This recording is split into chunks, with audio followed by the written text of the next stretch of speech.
Welcome to Tech in the Right Direction, the podcast. Let's take tech in the right direction to drive social change and close the employment, pay, and culture gap for women in technology. This podcast is focused on helping turn ideas into action and create opportunities for women to advance in the dynamic technology industry.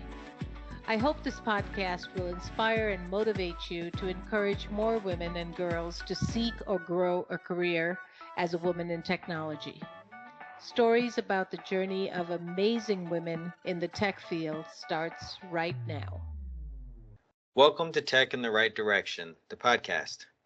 This week, Jennifer will be speaking with Jennifer Buchholz, founder of Excel and Flourish, a corporate technical training company.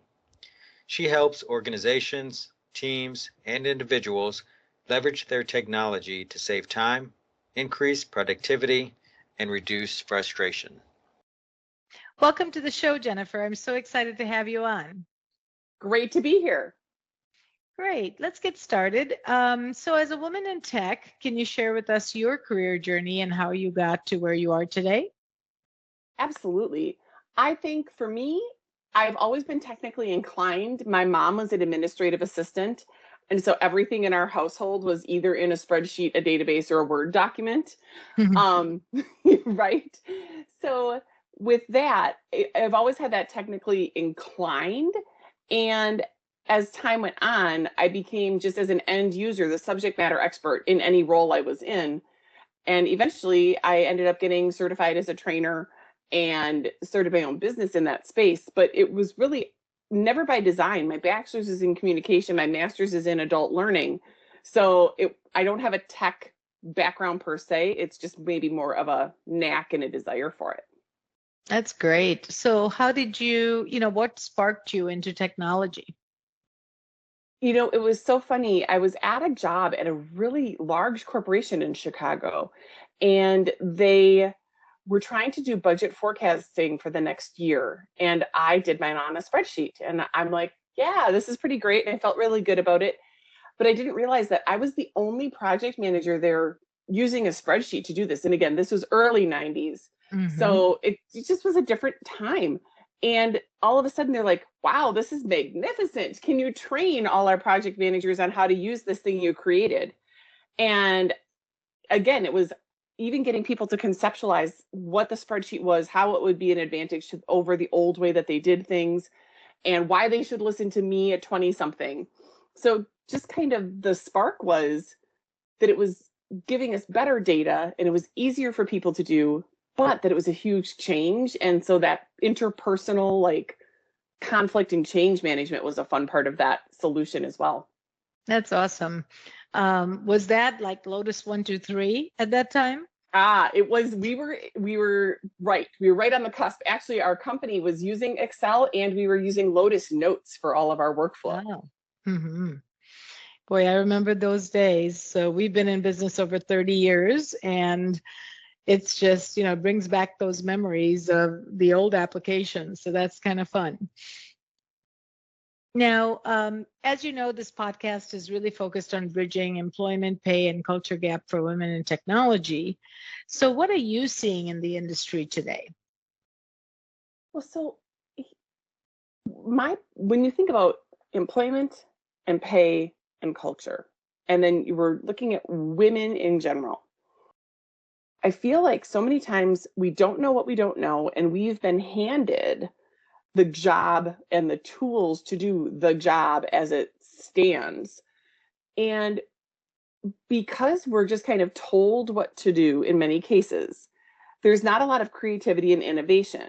And I actually think that that's our biggest opportunity for women to close the pay gap, is to take some ownership of how we are leveraging our technology and, take the ownership, ask the questions, get curious and creative, and start coming up with solutions that people didn't even really realize this might have been a problem until you solve for it. And then they're like, oh my gosh, you just saved how much time? So I think that those are the phases that we can use to help really bridge the gap, is encouraging that curiosity. I love that. I've never thought about it that way, that, a lot of times women are just given the task and told what to do. And so a lot of times they don't have ownership. And we talk about confidence, but really we need women to step up and have that confidence to take ownership, take initiative. Like you said, be curious, be creative, be innovative. Those are all very great pieces to how we can really bridge this gap. I love that mindset, because I think we need to do more of that every day. And it comes from confidence, definitely. But if I think back to you creating that spreadsheet and sending it off, it was creative, it was innovative, it was, you took initiative, you took an ownership to do it your way, which was really a great way, which women do have the ability to. We have a lot of qualities that, can take us to the next level, but sometimes we don't show that ownership. So I love that. Absolutely. I mean, when you think about how many balls you're juggling as a woman, possibly as a partner, possibly as a parent, and, the creativity is there. It's just often stifled in the workplace because we're just doing routine. And I think it's a really great opportunity to shake things up. I love that. Yeah. So, you're in the technology training business, and technology is in every organization right now, from a mom and pop, startup to the enterprise. I mean, everybody has to have technology in their organization in order to be successful. You can't do things the old way, with the pen and paper anymore. I remember when 30 years ago, we had paper rosters that we would actually write on to have each student's name and the date they signed up and all their registration details. And now everything is computerized. So what are some of the best practices when companies are looking to choose tech for their organization? And how can you guide them to be more strategic and plan for a long-term solution rather than just looking at that next week or next month or next 6 months? I think we're in a really interesting time with technology and the longer term view of what our workplaces are going to be like. And, it was one thing when people were mostly in person, and they may have had remote teams in the enterprise level, but when everybody went to a remote workplace situation and work from home, that changed our relationship with technology, and it changed some expectations. What I'm seeing happening next is adopting or adapting to the new version of the hybrid workplace. And that doesn't just involve your coworkers, but often more involving customers and things like that. One of the things that I've been helping organizations with and to think through for any organization is, how do you make sure that you're having an inclusive relationship with your team or your customers or whoever your stakeholders are, if they are hybrid? So if you have, a meeting with 10 people and 5 are in the room and 5 are remote, how do you make sure that that's one cohesive meeting? Not just, the people online are chatting and the people in the room are chatting, and, oh my gosh, we have a handout. How do you get that to everybody? How do people who are on screen get time? And as I actually work with a friend who is an advocate for women during divorce, and she was supposed to attend a meeting with an attorney. And I said, before you're attending this meeting, ask the questions. Are you going to be on a phone? Are you going to be on a laptop computer that only one person sees? Are you going to be able to see everybody in the room? Our businesses need to start really considering that experience. Yeah, that's the inclusivity of that is so important. And it becomes very tough to have that hybrid situation, because the people in the room seem to always take over versus the people that are online. And so from a facilitator standpoint, that is so critical to make sure everybody has a voice and everybody is heard and they all feel the same feeling of inclusivity in the classroom or in the in the meeting. So that is so true. And we really need to be thinking differently, because I don't think this remote world is going to go away. How about you? It's not. And I mean, it definitely is the new way of doing business. for more people, right? Again, the enterprise level always recognized we have people in different countries and things like that. But the local place with 20 employees, they didn't know. They didn't feel that. And now they do. And the expectations are different. And leaders are going to have to embrace technology, the good and the bad of it, to recognize that it's not all one or the other in order for everybody to be successful. So what do you think of managers and leaders that feel like people who work remotely don't really work, or they're not really doing their job? So we don't want to go to a remote workforce. We have to have everybody come back into the office. What would you say to that manager or leader? Well, I think we've been able to prove that out to some degree, right? Like in fact, we've been able to recognize that people were getting things done from home, and the good and bad of that, the distractions, as well as the fact that they're not commuting, they're scheduling meetings to back. There's not even a chance to walk to the water cooler or the restroom, in many cases. And I think what we have to be aware of is not just the productivity, because I think if people aren't producing, that's a really easy conversation to have in a way. It's the connection. When you look at Gallup and their Q12, and one of their questions to ensure organizational engagement is, do you have a best friend at work? And that's a really big factor on whether people stay in that company or not, and especially in our tight labor market. How do you create opportunities for your remote workers, whether they're coming into the office, 2 days a week or 5? How do you create that opportunity for them to forge those best friend relationships, especially when you want to make sure you keep them? Yeah, I love that. Do you have a best friend at work? Because you really need that in order to be excited to come to work every day and Yep. be part of a remote world, right? I think people are, I should not even talk about everybody else. I can talk about me. I am video fatigued right now, Oh, yeah. after 17 months of doing this with camera. I mean, we immediately went to camera as soon as the pandemic started, because that was a connection point for our team to really connect with our customers, with our partners, with our staff. And now you're right, it's back to back to back to back meetings. So they have proved that they can really be productive from home, even with all the challenges of kids being at home, everybody sharing the same internet, not having a dedicated office, those types of things. So if you could take out those distractions, they could be much more productive. Right. And back to school in most places, I think, is actually happening for real in Mhm. fall. So that, again, I think that shifts the dynamic just a little bit as well. So my next question is very interesting, because you're in the business of making employees more productive using technology. That's what you do. So how do you overcome inbox overwhelm? Because I need this answer. I mean, I get hundreds of emails a day, and I'm so anal about making sure that I stay on top of them. But there's a level of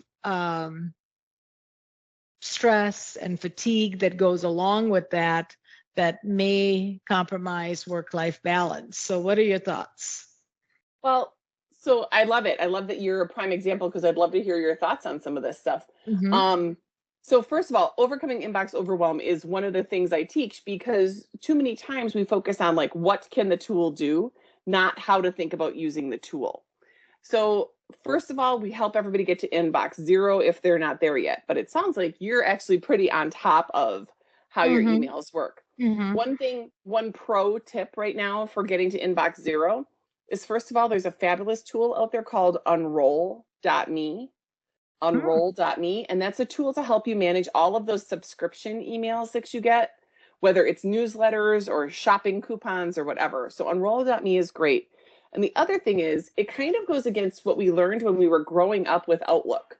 Because when we grew up with Outlook, we learned how to file things like we would file paper in a filing cabinet. So we'd have file folders in like accordion files, in like hanging file folders in file cabinets, and we'd subfolder everything in Outlook as well.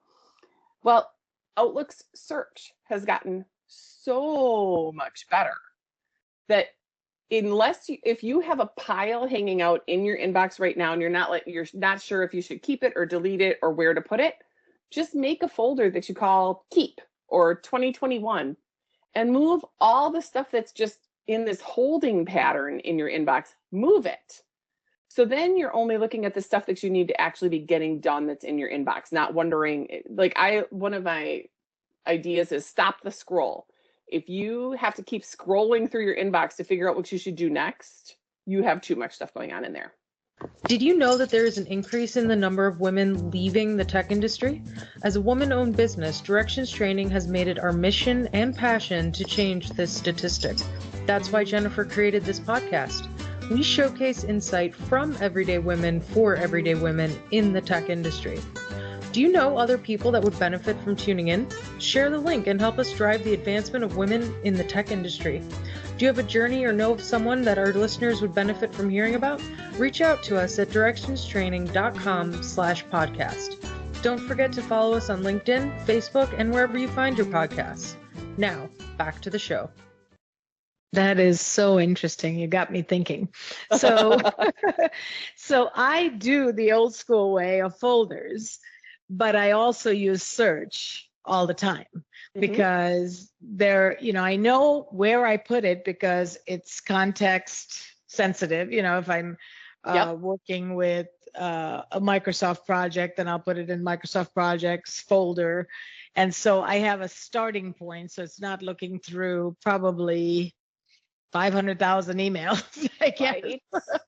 So I put them in there, and then I search within that folder to what I want, and it's pretty efficient, I think.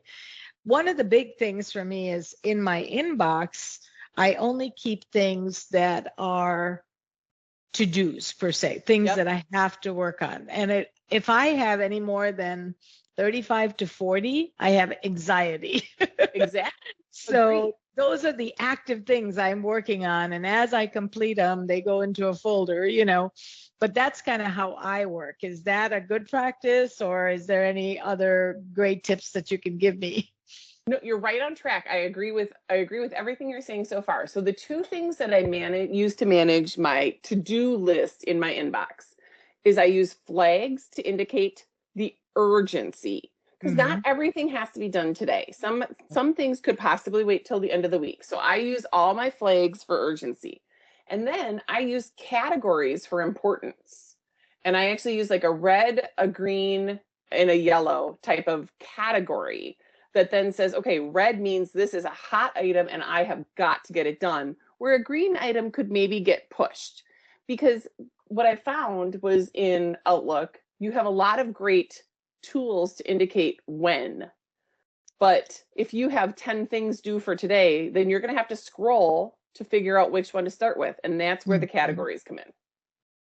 That's great. So I do use both. I use flags and I use categories. But what I've done is my categories are not red and green. They're more podcast, projects, internal meetings, and then I use colors to actually identify that. So when I look at my calendar, I know which ones are internal meetings, which are podcasts, so it's real easy for me to see, okay, this week, how many podcast recordings do I have, or how many internal meetings do I have, or external meetings. Plus it, makes me know for our internal meetings, we're now, if it's just us internally, then we try, depending on the meeting, I guess, we try not to have camera on if it's just two people talking. Sure. But then if it's a group, then we'll have the camera on. So that kind of helps me too to decipher internal meetings versus external meetings. So that's great. Have you tried Microsoft's newer product called To Do? I have not in my Outlook, but I have it on my phone. Because it used to be Wunderlist, right? Yes, very good. And I used to have Wunderlist, and then I upgraded to make it To Do. So I use it on my phone a lot for like personal stuff, but I don't use it in Outlook. Yeah, so it doesn't sync well. Well, it kind of syncs with the Outlook desktop, and then it is the task list in the Outlook web. But the most beautiful thing about To Do is that you have the option of, adding all the tasks you want or all the lists. So if you're using it for personal, that's brilliant as well. But you can actually flag the things that you want for today. You add it to My Day. And what's great about that is it starts fresh every day. So Nice. nothing is carrying over. It doesn't delete anything. You don't lose it, but at least you get a fresh start every day in case, your priorities change. Right, right. Because, I might decide these are the things I want to do today, but then I have to put out a fire or I need to take an extra meeting that prevents me from doing that, then I can always flag it for tomorrow. Exactly. Yeah, no, that's great. I love these tips and tricks because I think our listeners can learn from it as well as, just we can learn how to just be more productive because time is money. And sometimes, you just don't have the time and you have to be efficient. Exactly. So, what's one thing you wish you knew when you began your career that you found out later? I kind of wish I knew that this was going to be the direction I ended up after 20 some years in my career, right? Yeah.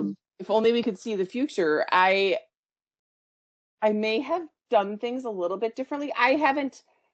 While I am a woman in tech, I don't always consider myself a woman in tech because I'm a trainer and, I'm hopefully more about enabling tech than as a tech user. Mhm. But really the fact that I'll go back to the idea of curiosity. So we build on it, right? With anything with technology, once you're comfortable with it, you gain the confidence.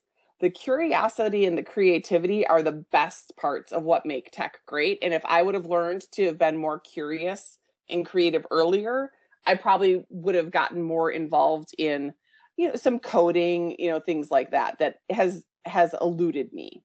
Yeah. What is your most favorite part of your job? Like, what do you love about it? I'm going to guess that you might love this too if you're still in the classroom.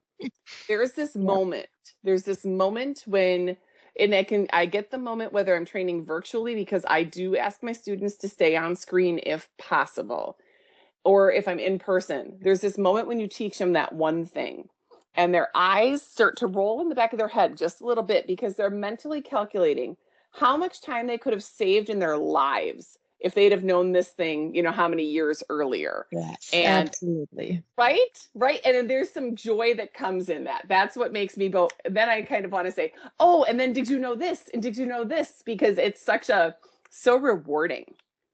I agree. And I knew you were going to say that. That's why I asked the question because I felt the same way. It was like the light bulb moment, it like sinks in. And then my students have told me in the past, they're like, okay, so where were you 10 years ago when I really needed to know this?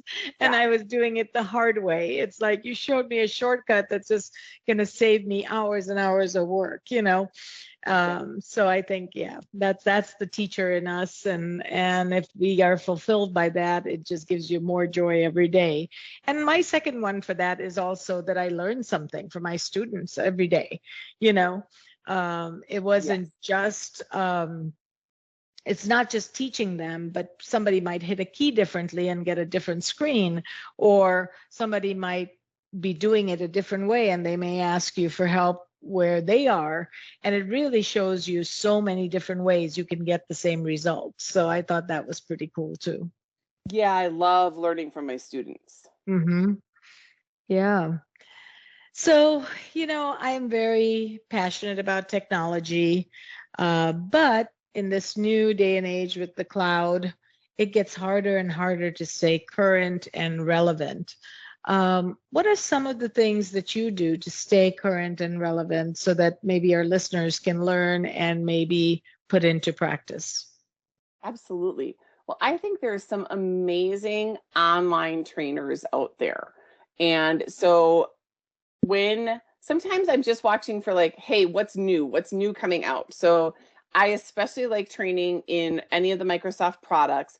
Actually, today I even got an email about something new in Firefox. And oh, this can really help people. So I get a handful of newsletters. I watch training mostly through LinkedIn and YouTube. But then I also have probably my favorite online trainers that if I really need to learn something about macros and Excel, I have the guy that I like to learn that from, and I just keep going back to those resources. And what's great is some of those trainers that are out there are getting they're giving you like lifetime access to the information. So, but I also find as a trainer, people don't always know what questions to ask. So I don't know about you, Jennifer, but sometimes I feel like I'm translating between the problem that they're having and then how do you ask the question to find the answer that they want. Does that sound familiar? That makes perfect sense. Yes. So yeah, I completely agree. It's like sometimes you need to know the right questions to ask in order to get your answer that you want. And if you're not able to articulate that, it can slow down the process. So very, very accurate.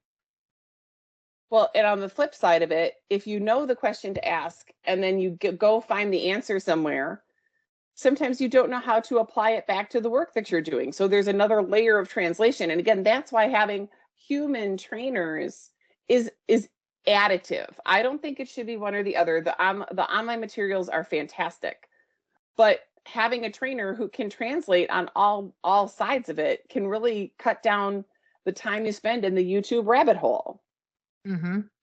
I also believe that learning is a build upon process. So when I'm learning, I'm going through, and if I have a question and I can ask an instructor that question right when I have it, it builds on my learning.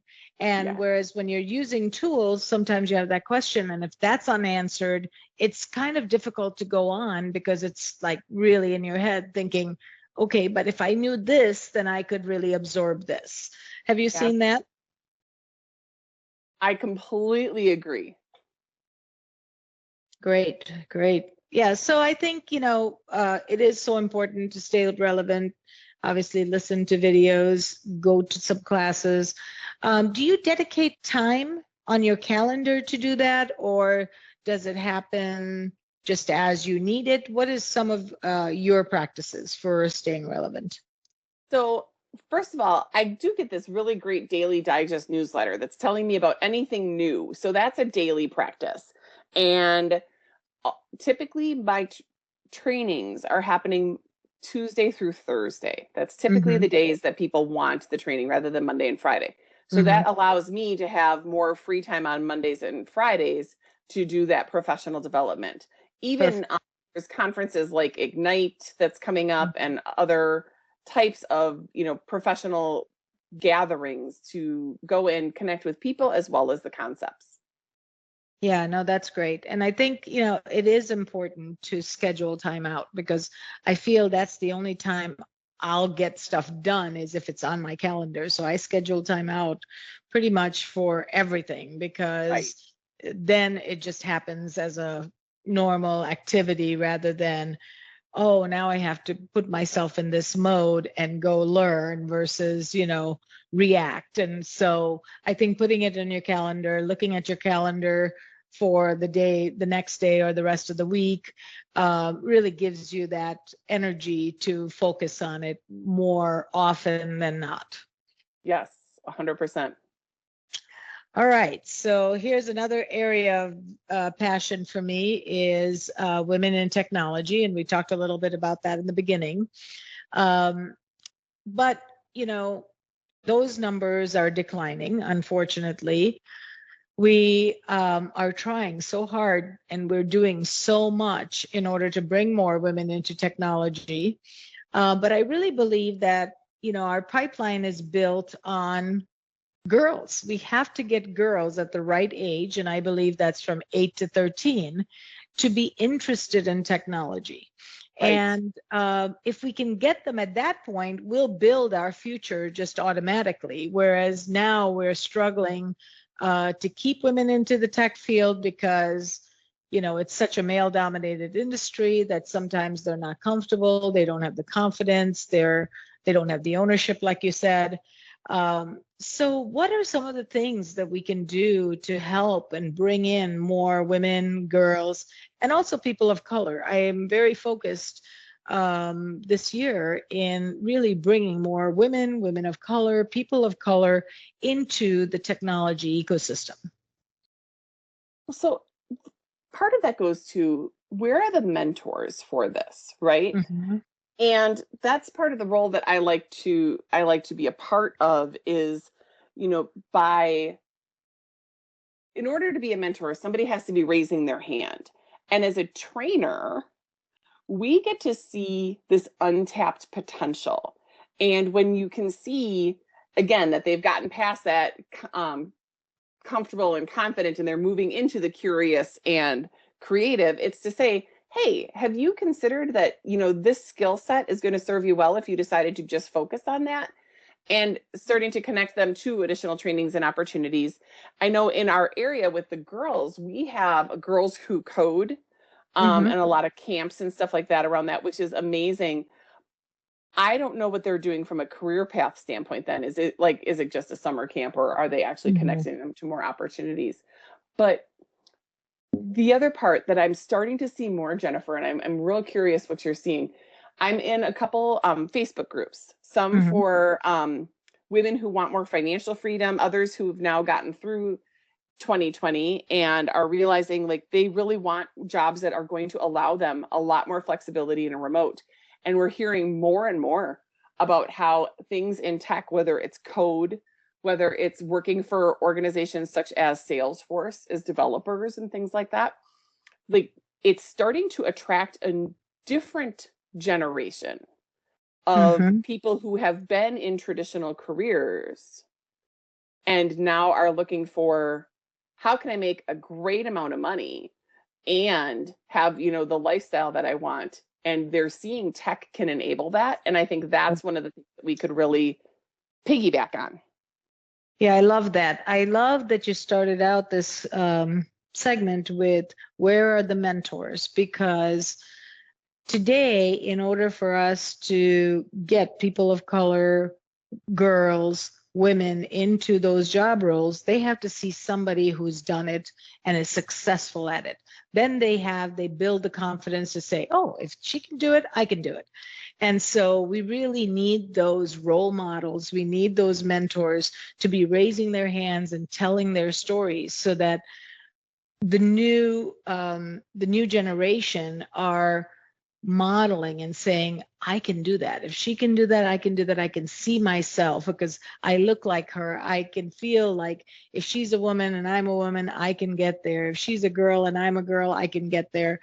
All of those types of things. So I love that comment about, where are the mentors, because we just need more of them. Absolutely. So, we've not had a lot of travel lately with the pandemic, but people are starting to travel again. So tell us about your most favorite place that you've traveled to and why. I have been fortunate enough to do a good amount of travel, and part of that is enabled because I work for myself and work in tech, so I can do things remote. My favorite place in the world is the South Island of New Zealand. And I've had the chance, I've had 3 trips to New Zealand. I've been to the South Island twice, and it is just, so far away that, first, that's one of the best parts. It's so far away and the time zones are so different that everything is off kilter as to what's going on at home. And it almost creates that break. Even if you can have technology while you're there, it's not the easiest to manage. And it's just beautiful, and the people are great. And it's just, the folks in New Zealand, the Kiwis, they are just fun, and it's a very lighthearted place to be. So if you ever get the chance, I highly recommend it. I'm taking notes. That's why I asked this question, so that I can find new places to go. Absolutely. Because I love to travel. But yes, the South Island of New Zealand, that is just amazing. And I love that, you because it's so far away that you can disconnect, because I'm Yes. not good at disconnecting. I never disconnect. And that's a bad thing. It just, wears on you over time. So definitely, when you can't do it, then you don't do it. Right. Yeah, that's great. I love that. So that's going on my bucket list for, Awesome. places to visit. That's great. All right. So in closing, Jennifer, what advice would you give to a woman considering a career in the tech industry?